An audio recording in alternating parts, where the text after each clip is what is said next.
YouTube మిత్రులందరికీ నమస్కారం. ఈ వీడియో వచ్చి చార్ధామ్ యాత్రకి వెళ్ళే వారి కోసం రిజిస్ట్రేషన్ ప్రక్రియ గురించండి ఈ వీడియో. అయితే మార్చి 3వ తారీఖునైతే ఒకసారి రిజిస్ట్రేషన్ ఓపెన్ అయింది. ఓపెన్ అయిన తర్వాత మళ్ళీ ఎందుకో ఆ మర్నాడు ఆఫ్ చేసేసాడు. దీని గురించి డీటెయిల్‌గా ఒక వీడియో చేయాలనే ఒక ఉద్దేశంతోనే ఈ వీడియో చేస్తున్నాను. చార్ధామ్ యాత్రకి రిజిస్ట్రేషన్ చేసుకునే వాళ్ళు ఎవరైనా ఉంటే ఈ వీడియోని కంపల్సరీ స్కిప్ చేయకుండా చూడండి. వీడియో నచ్చితే లైక్ చేయండి, షేర్ చేయండి. ఇలాంటి మరిన్ని ఇన్ఫర్మేషన్ వీడియోల కోసం నా ఛానల్ని సబ్స్క్రైబ్ చేసుకోండి. మార్చి 3వ తారీఖున నైట్ 11:45కి ఒక్కసారి ఈ చార్ధామ్ యాత్ర రిజిస్ట్రేషన్ అయితే ఓపెన్ చేశాడండి. అది ఆ మన్నాడు ఉదయం 11 గంటల దాకా ఉంది. ఆ తర్వాత మళ్ళీ క్లోజ్ చేసేసాడు. ఇది దేనికోసమో మరి అదే టెస్టింగ్ కోసం చేశాడో ఎట్లాగా, లేదంటే వేరే వేరే కారణాలతో ఏమన్నా ఎట్లా చేశాడో ఎవరికి తెలియదండి. ఇది హెల్ప్ లైన్ నెంబర్స్ అయితే ఏవి పనిచేయట్లేదు. ఉత్తరాఖండ్ గవర్నమెంట్ అఫీషియల్ చెప్పిన దాని ప్రకారం ఈ చార్ధామ్ యాత్ర రిజిస్ట్రేషన్ ఆఫ్లైన్ రిజిస్ట్రేషన్ చేసే వాళ్ళకి కొద్దిగా ట్రైనింగ్ నడుస్తూ ఉంది. దాని గురించనే ఆఫ్ చేశారని చెప్పేసి ఏదో కథలు చెప్తా ఉన్నారు. మరి ఈ ఉత్తరాఖండ్ టూరిజంకి ఏమైందో తెలియదు. కానీ 3వ తారీఖునైతే కొంతమందికి రిజిస్ట్రేషన్లు అయినాయి. కానీ ఇదంతా ఫేక్ న్యూస్. నేను కమ్యూనిటీ పోస్ట్లో పోస్ట్ పెట్టానండి, ఇట్లా రిజిస్ట్రేషన్ మొదలైందని చెప్పేసి. కొంతమంది అయితే మాకు రిజిస్టర్ కావట్లేదు, మీరు ఫేక్ న్యూస్ స్ప్రెడ్ చేస్తూ ఉన్నారు అని చెప్పేసి చెప్పారు. దాని గురించి ముఖ్యంగా దాని గురించే నేను ఈ వీడియో చేయవలసి వచ్చిందండి. ఇది నేను చేసిన 90 మందికి నేను చేసిన పాసులు అండి.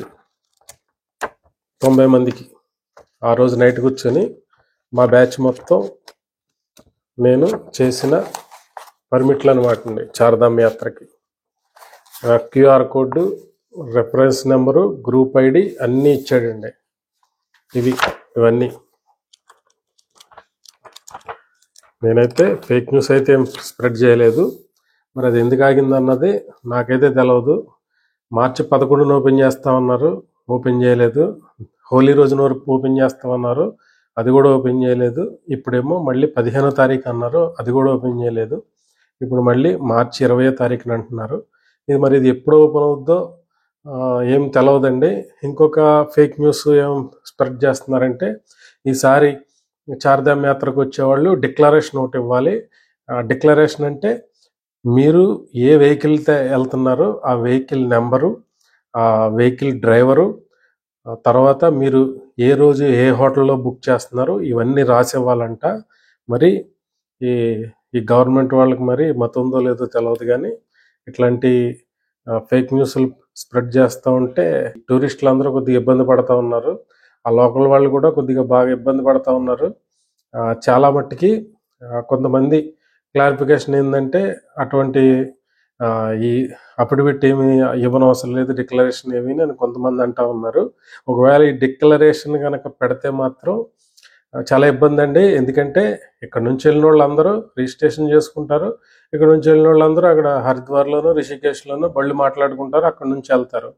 చాలా తక్కువ మంది మాత్రమే, అంటే ఈ డిక్లరేషన్ అన్నది ఓన్లీ టూరిస్ట్ ఆపరేటర్లు, రిజిస్టర్డ్ టూరిస్ట్ ఆపరేటర్లు ఎవరైతే ఉన్నారో వాళ్ళకు మాత్రం బాగా బిజినెస్ కల్పించే ఒక ట్రిక్ అండి ఇది. కాకపోతే ఇట్లాంటి లోకల్స్ కూడా ఒప్పుకోరు, లోకల్ ట్రాన్స్పోర్ట్ వాళ్ళు ఒప్పుకోరు, లోకల్ హోటల్స్ వాళ్ళు కూడా ఒప్పుకోరండి. మరి ఇదైతే ఏం తెలవట్లేదు. ఎట్లా ఇదైతే ఈ రిజిస్ట్రేషన్ ఎప్పుడు ఓపెన్ అవుద్ది, డిక్లరేషన్ ఇవ్వాలా లేదా అని చెప్పేసి ఏమీ తెలవట్లేదండి. కాకపోతే నా ఎక్స్పీరియన్స్ ప్రకారం డిక్లరేషన్ అయితే ఉండకపోవచ్చు అండి. డిక్లరేషన్ ఉంటే మాత్రం చాలా సందిగ్ధం, గొడవలు అయ్యే అవకాశం ఉంది. కాబట్టి డిక్లరేషన్ అయితే ఉండకపోవచ్చు. ఈ పాసులు కూడా, ఈ 90 మందికి తీసిన పాసులు కూడా పనిచేస్తాయో పనిచేయవన్నది కూడా అసలు తెలవట్లేదండి. ఇది మరి ఏం జరుగుద్ది అన్నది 99.9% ఇదైతే జెన్యూన్ అండి. ఎందుకంటే ఈ ఉత్తరాఖండ్ వెబ్సైట్ నుంచే మా వాళ్ళందరికీ మెసేజ్లు వచ్చినాయి. వాళ్ళే ఈ పాసులు PDF రూపంలో వాళ్ళే పంపించారు. ఇవి చల్లవంటానికి కూడా ఉండదు. కాకపోతే ఏం జరుగుద్ది అన్నది చూడాలి. రిజిస్ట్రేషన్ మొదలైన తర్వాత ఈ గ్రూప్ ఐడి కొడితే వీళ్ళందరినీ ఓపెన్ అయితే ఈ పాస్ చెల్లుతూ ఉన్నట్టు. ఓపెన్ కాకపోతే మాత్రం ఈ ఉత్తరాఖండ్ గవర్నమెంట్ వాళ్ళకి అప్పడాలు ఒడియాలు చేయాలి. ఇది రిజిస్ట్రేషన్ గురించి అండి. ఇంకా రిజిస్ట్రేషన్ ప్రాసెస్ ఎలా ఉంటుందంటే, ఈ రిజిస్ట్రేషన్ ప్రాసెస్ 3 స్టెప్పుల కింద ఉంటుందండి. ఎవరైనా ఇంకా రిజిస్టర్ చేసుకోలేని వాళ్ళు ఎవరైనా ఉంటే, చాలామంది రిజిస్టర్ చేసుకోలేదు. 3 రకాలుగా చేసుకోవచ్చండి రిజిస్ట్రేషను ఆన్లైన్లో. ఒకటి డెస్క్టాప్ కంప్యూటర్లో చేసుకోవచ్చు. 2 ఉత్తరాఖండ్ టూరిస్ట్ కేర్ అని చెప్పేసి ఒక యాప్ ఉందండి, మన ప్లే స్టోర్లో ఉంది, ఉత్తరాఖండ్ టూరిస్ట్ కేర్. ఆ యాప్ని డౌన్లోడ్ చేసుకుని యాప్ ద్వారా కూడా చేసుకోవచ్చు. 3వది వాట్సాప్ నెంబర్ ద్వారా వాట్సాప్ నెంబర్కి మనం ఆ రీజియన్ మెసేజ్ పెడితే వాళ్ళు అడిగే క్వశ్చన్లకి మనం సమాధానం చెప్తే వాళ్ళు రిజిస్ట్రేషన్ చేసి పీడిఎఫ్ని మనకి ఆ వాట్సాప్లో పంపిస్తారు. ఈ 3 రకాలుగా అయితే రిజిస్ట్రేషన్ చేసుకోవచ్చు. ఆ వాట్సాప్ నెంబరు, ఆ యాప్ లింకు, ఈ వెబ్సైట్ లింకు, ఈ 3 కింద డిస్క్రిప్షన్లో పెడతాను, చూడండి ఎవరికైనా తెలియకపోతే. ఇక ఈ 3 పద్ధతుల్లో కూడా ఉత్తరాఖండ్ టూరిస్ట్ కేర్ అన్న యాప్లో మనం చేసుకుంటేనే కొద్దిగా ఈజీ ప్రాసెస్, చాలా సులువుగా అయిపోతుందండి. వెబ్సైట్లో చేసుకున్నా, ఈ యాప్లో చేసుకున్నా 3 స్టెప్లు ఉంటాయండి. ఫస్ట్ స్టెప్ వచ్చేసి మన పేరు ఇచ్చి, అంటే అందులోకి లాగిన్ అవ్వగానే రిజిస్ట్రేషన్ చేసుకోవాలండి మనం. ఫస్ట్ దానికి మన పేరు ఇచ్చి, మన మొబైల్ నెంబర్ ఇచ్చి, ఆ మొబైల్ నెంబర్కి వాడు ఒక ఓటీపీ పంపిస్తాడు. ఆ ఓటీపీ ఎంటర్ చేసిన తర్వాత మనకి పాస్వర్డ్ సెట్ చేసుకోమని అడుగుద్దండి. ఆ పాస్వర్డ్ సెట్ చేసుకున్న తర్వాత మనం అక్కడ రిజిస్టర్ అయినట్టండి. ఇది ఫస్ట్ స్టెప్. లాగిన్ అవటం అండి, అందులోకి ఆ యాప్లోకి కానీ వెబ్సైట్లో కానీ లాగిన్ అవటం. ఇది 2వ స్టెప్ అండి. లాగిన్ అయిన తర్వాత, అంటే మన మొబైల్ నెంబరు, మనం సెట్ చేసుకున్న పాస్వర్డ్, ఈ 2 ఇచ్చి దాంట్లోకి లాగిన్ అయిన తర్వాత అప్పుడు దీనికి యాప్లో అయితే ఒక 8 చూపెడతాయండి, ఒక 8 ఐకాన్స్ చూపెడతాయి. Create manage tour plan, add manage pilgrim tourist, Chardham darshan live, helicopter service, book home stay, weather forecast, health advisory, user manual అని ఈ 8 రకాల యాప్స్ మళ్ళీ చూపెడతాయండి అందులోను కాలమ్స్. అయితే ఫస్ట్ మనం ఏం చేయాలంటే క్రియేట్ ఆర్ మేనేజ్ టూర్ ప్లాన్లోకి వెళ్ళాలండి. ఫస్ట్ వెళ్ళి అక్కడ మనం మన ప్లాన్ని క్రియేట్ చేసుకోవాలి. ఫస్ట్ మన ప్లాన్ క్రియేట్ చేసుకున్న తర్వాత అప్పుడు మళ్ళీ మనం ఈ సభ్యుల నెంబర్లో ఎంటర్ చేయాల్సి వస్తుందండి. ఫస్ట్ రిజిస్ట్రేషన్ చేసుకునేటప్పుడే మనల్ని టూర్ ఆపరేటరా, ఇండివిజువలా, ఫ్యామిలీయా అని అడుగుతారండి. మనం ఫ్యామిలీ క్లిక్ చేయాలండి. ఇండివిజువల్ అంటే ఒక్కరికే బుక్ అయ్యిద్ది. టూర్ ఆపరేటర్ అంటే మనకి జిఎస్టీ ఉండాలండి. మన టూరు నేమ్ రిజిస్టర్ అయి ఉండాలి, దానికి జిఎస్టీ ఉండాలి. ఇవి ఎంటర్ చేస్తేనే కానీ మనం ఆ టూర్ ఆపరేటర్ కింద మనకి యాక్సెస్ రాదనమాట అండి. అందుకని ఫ్యామిలీ సెలెక్ట్ చేసుకుంటే ఒక 12 మందికి, అంటే ఒక్కసారి టూర్ సెట్ చేసుకుంటే 12 మందికి బుక్ అవుతాయండి. అయితే ఈ ఫ్యామిలీ అని సెలెక్ట్ చేసుకున్న తర్వాత మనకి రిజిస్టర్ అవుతుంది కదండి, అందులో లాగిన్ అవుతాం. లాగిన్ అయిన తర్వాత క్రియేట్ టూర్ ప్లాన్ అని చెప్పేసి చెప్పాను కదండి, అందులోకి వెళ్తే అప్పుడు మనకి ఒక ప్లస్ సింబల్ కనపడుతుందండి. ఆ ప్లస్ సింబల్ మీద క్లిక్ చేస్తే first tour start date, end date అడుగుద్దండి. మీరు 15 రోజులు ఇవ్వాలండి. 15 రోజులకు మించి ఇవ్వకూడదు. 15 రోజుల కన్నా తక్కువ ఏదన్నా ఇచ్చుకోవచ్చు. ఈ టూరు స్టార్టింగ్ డేట్ ఇచ్చిన తర్వాత ఎండింగ్ డేట్ కూడా ఇచ్చిన తర్వాత నెంబర్ ఆఫ్ టూరిస్ట్స్ అని అడుగుద్దండి.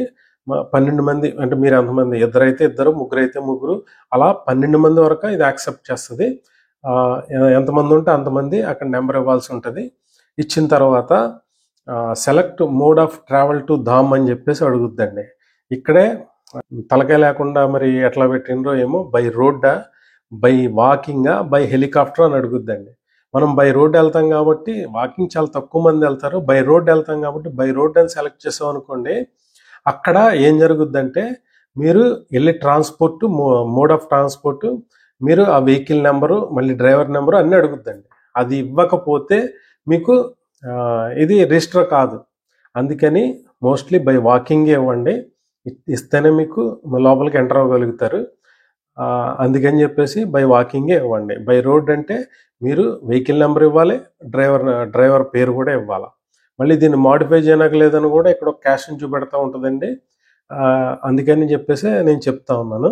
తర్వాత సెలెక్ట్ డేట్ వైజ్ డెస్టినేషన్ అని అడుగుద్దండి. అంటే మీరు ఇక్కడ 5 ఆప్షన్లు ఉంటాయండి. యమునోత్రి, గంగోత్రి, కేదార్నాథ్, బద్రీనాథ్, హేమకుండ్ సాహిబ్.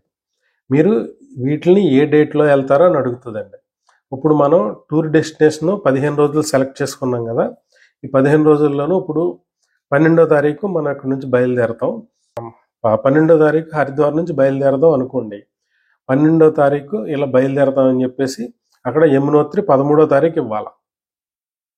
13వ తారీఖు ఇచ్చిన తర్వాత 2 days గ్యాప్ ఇవ్వాలండి గంగోత్రికి. అంటే 15వ తారీఖు 14వ తారీఖు ఇస్తే మరి గంగోత్రి బుక్ అవ్వదండి. ఇది ఎర్రర్ చూపెడతా ఉంటుంది. ప్రతి డెస్టినేషన్కి 2 రోజులు మీరు గ్యాప్ ఇస్తా పెట్టుకోవాలండి. అట్లా గంగోత్రికి 2 రోజుల గ్యాప్, కేదార్నాథ్కి 2 రోజుల గ్యాప్, బద్రీనాథ్కి 2 రోజుల గ్యాప్. హేమకుండ్ సాహిబ్ వెళ్ళే వాళ్ళు ఉంటే హేమకుండ్ సాహిబ్కి 2 రోజుల గ్యాప్ ఇచ్చి మనం సెట్ చేసుకోవాలండి. సెట్ చేసుకుని దీన్ని సేవ్ చేసుకుంటే మీకు మీ టూర్ ప్లాన్ ఒక టూర్ క్రియేట్ అయిందండి. ఇది సెకండ్ స్టెప్. అయితే ఈ సెకండ్ స్టెప్లో కొన్ని డౌట్స్ ఉంటాయి. అంటే మేము 4 దాములు తిరగం, 3 దాములే తిరుగుతూ ఉంటే 3 సెలెక్ట్ చేసుకోండి. మేము 2 తిరుగుతూ ఉంటే 2 సెలెక్ట్ చేసుకోండి. మేము 1 తిరుగుతూ ఉంటే 1 సెలెక్ట్ చేసుకోండి.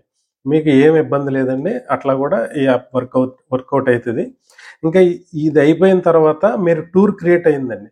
ఈ టూర్ క్రియేట్ అయిన తర్వాత 3 రోజుల్లో ఎప్పుడైనా సరే మీరు దీంట్లోకి పిలిగ్రిమ్స్ని మీ వాళ్ళని యాడ్ చేసుకోవచ్చు అనమాట అండి. అయితే దాన్ని మాడిఫై అని చెప్పేసి ఇంకొక మాడిఫై టూరిస్ట్స్ అని చెప్పేసి ఒకటి ఉంటుందండి. ఆ ఆప్షన్లోకి వెళ్తే అప్పుడు అక్కడ మీ డీటెయిల్స్ మొత్తం అడుగుద్దండి. మీ డీటెయిల్స్కి ఏం కావాలంటే మీ ఆధార్ కార్డు ఉండాలండి, మీ ఫోటోగ్రాఫ్ ఒకటి ఉండాలి, మీ ఆధార్ కార్డు నెంబర్ ఉండాలి, నెంబర్ ఎంటర్ చేయాలి, మీ ఆధార్ కార్డు అప్లోడ్ చేయాలండి, మీ ఫోటో ఒకటి అప్లోడ్ చేయాలి దీంట్లోకి. ఇది ఫస్ట్ పేరు అడుగుద్దండి, తర్వాత మీ మొబైల్ నెంబర్ అడుగుతుంది, మీ ఏజ్ అడుగుతుంది, మీ అడ్రస్ అడుగుద్ది. మీ అడ్రస్ అడిగిన తర్వాత ఎమర్జెన్సీ ఫోన్ నెంబర్ అడుగుద్దండి. అది ఎవరి ఫోన్ నెంబరో మనం మీ రిలేషన్స్ ఎవరో ఒకరు ఫోన్ నెంబర్ ఇవ్వాలి. ఎవరి ఫోన్ నెంబర్ కూడా రాయాలండి. వాళ్ళకి మనకి రిలేషన్ ఏదో కూడా రాయాలి. అంటే ఎమర్జెన్సీ ఇన్ కేసు ఏదన్నా యాక్సిడెంట్లు కానీ ఏదన్నా అయితే, ఏదన్నా ప్రమాదాలు జరిగితే వాళ్ళకి ఫోన్ చేసి చెప్పడానికి ఇది కంపల్సరీ అయితే ఎంటర్ చేయాలండి. ఎంటర్ చేసిన తర్వాత మీ ఆధార్ కార్డు నెంబర్ అడుగుద్దండి. ఆధార్ కార్డు నెంబర్ ఎంటర్ చేసిన తర్వాత మీ అడ్రస్ అది ఎంటర్ చేసిన తర్వాత మీ స్టేట్ ఎంటర్ చేసిన తర్వాత మీ డిస్ట్రిక్ట్ ఎంటర్ చేసిన తర్వాత ఆ తర్వాత మీ ఫోటోగ్రాఫ్ అప్లోడ్ చేయమని అడుగుద్దండి. ఫోటోగ్రాఫ్ అప్లోడ్ చేసిన తర్వాత మీ ఆధార్ కార్డు అప్లోడ్ చేయమని అడుగుద్ది. ఆధార్ కార్డు అప్లోడ్ చేసిన తర్వాత ఇవన్నీ మొబైల్లో అయితే మనం డైరెక్ట్ ఫోటో అన్న తీసుకోవచ్చు, లేదంటే గ్యాలరీలో సేవ్ చేసి పెట్టుకున్నదన్నా డైరెక్ట్ అప్లోడ్ చేసేయచ్చండి. అందుకని మొబైల్లో చాలా సులువుగా అయిపోతుంది. ఇవన్నీ ఎంటర్ చేసిన తర్వాత సేవ్ కొడితే మీకు ఒక పిలిగ్రిమ్ యాడ్ అయినట్టు అనమాట. దీనికి ఫ్రీ ఆఫ్ కాస్ట్ అండి, ఏమీ డబ్బులు ఏమీ అడగట్లేదు. ఇవన్నీ ఎంటర్ చేసిన తర్వాత మీరు ఏదైతే మొబైల్ నెంబర్ ఇస్తారో ఈ పిలిగ్రిమ్కి, ఆ మొబైల్ నెంబర్కి మీకు వాట్సాప్ ఉంటే, అంటే ఇది కూడా అడుగుద్దండి, ఇది వాట్సాప్ నెంబరా కాదా అని చెప్పేసి. వాట్సాప్ ఉంటే మీరు డైరెక్ట్ ఈ పీడిఎఫ్ ఈ పీడిఎఫ్ మీకు వాట్సాప్లో డౌన్లోడ్ అయిపోతుందండి. ఒకవేళ దానికి వాట్సాప్ లేకపోతే ఆ నెంబర్కి మీకు ఒక టెక్స్ట్ మెసేజ్ వస్తుందండి ఆ నెంబర్కి. అంటే మీ గ్రూప్ ఐడి, రెఫరెన్స్ ఐడి ఈ 2 టెక్స్ట్ మెసేజ్ వస్తుందండి. ఆ తర్వాత మీరు ఈ ఉత్తరాఖండ్ గవర్నమెంట్ వెబ్సైట్లోకి వెళ్ళి అక్కడ నుంచి మనం పీడిఎఫ్ని డౌన్లోడ్ చేసుకోవాల్సి వస్తుందండి. రెఫరెన్స్ నెంబరు, గ్రూప్ ఐడి తోటి ఈ 2 ఉంటే మనకి ఆ పీడిఎఫ్ డౌన్లోడ్ అవుతుందండి. మోస్ట్లీ మీరు ఇవన్నీ అవాయిడ్ చేయాలంటే కంపల్సరీ మీరు మీ వాట్సాప్ నెంబరే ఇవ్వండి. వాట్సాప్ నెంబర్ ఇస్తేనే మీకు సులువుగా పీడిఎఫ్ డౌన్లోడ్ అయిపోతుంది. ఇది చార్ధామ్ యాత్ర రిజిస్ట్రేషన్ గురించి అండి. వీటి వెబ్సైట్లు, ఈ యాప్ లింకులు ఇవన్నీ నేను కింద డిస్క్రిప్షన్లో ఇస్తాను, చూడండి. ఇది చార్ధామ్ యాత్రకి వెళ్ళే వాళ్ళకి రిజిస్ట్రేషన్ ప్రాసెస్ గురించి అండి. ఈ రిజిస్ట్రేషన్ ప్రాసెస్ దాన్ని పంచీకరణ అంటారు అక్కడ. ఇది ఒక 100 సీట్లు ఉన్నాయనుకోండి, ఆ రోజు ఇప్పుడు 10వ తారీఖు 100 సీట్లు ఉంటే ఆ 100 సీట్లోనూ 60 సీట్లు ఏమో ఆన్లైన్లో పెడతాడు, ఒక 40 ఏమో ఆఫ్లైన్ రిజిస్ట్రేషన్ చేస్తాడండి అక్కడ. ఇన్ కేస్ ఎవరన్నా ఆన్లైన్ రిజిస్ట్రేషన్ చేసుకోకుండా వెళ్ళిపోతే మీకు హరిద్వార్లో కానీ, రిషికేశ్లో కానీ, ఉత్తరకాశీలో కానీ, సోన్ప్రయాగ్లో కానీ రిజిస్ట్రేషన్ చేసే ప్రక్రియనైతే అక్కడ చేస్తారండి. ఈ 40% సీట్స్ని ఫిలప్ చేస్తారనమాట. 60% అయితే ఆన్లైన్లోనే పెడతారు. ఇది చార్ధామ్ యాత్ర గురించి అండి. మోస్ట్లీ ఆన్లైన్ చేసుకోవడానికే మీరు ప్రిఫరెన్స్ ఇవ్వండి. ఎందుకంటే అక్కడ హ్యూజ్ క్రౌడ్ వచ్చిందంటే మట్టుకి అక్కడ ఆ రోజు కోట అయిపోతే మట్టుకి మీరు ఒక రోజు 2 రోజులు వెయిట్ చేయాల్సి ఉంటుంది అక్కడ. అందుకనే దాదాపు 10 ఎకరాల్లో మన రిషికేశ్లో యాత్రా రిజిస్ట్రేషన్ సెంటర్ అని చెప్పేసి కట్టాడండి. చాలా పెద్ద పెద్ద హాల్స్ ఉంటాయి అక్కడ ఉండడానికి. ఎవరైనా ఇట్లాంటి ఒక రోజు 2 రోజులు యాత్రగానే ఆప్ చేసేస్తే అక్కడ స్టే చేయడానికి కానీ అక్కడ ఉండటానికి కానీ లేదంటే ఈ రిజిస్ట్రేషన్ ప్రాసెస్కి కానీ ఇవన్నీ చాలా పెద్ద యాత్రా రిజిస్ట్రేషన్ సెంటర్ కట్టారండి రిషికేశ్లో. దాని గురించి ఇప్పుడు ఏదైనా అక్కడ అలాంటిది జరిగితే మళ్ళీ మన టూర్ ప్లాన్ అంతా కొద్దిగా ప్రాబ్లం అవడానికి అవకాశం ఉంది. కాబట్టి ఎవరైనా సరే ముందర ఆన్లైన్లో అయితే రిజిస్టర్ చేసుకోండి. ఇది చార్ధామ్ యాత్ర రిజిస్ట్రేషన్ గురించి. వీడియో నచ్చితే లైక్ చేయండి, షేర్ చేయండి. ఇలాంటి మరిన్ని ఇన్ఫర్మేషన్ వీడియోల కోసం నా ఛానల్ సబ్స్క్రైబ్ చేసుకోండి. Thank you all.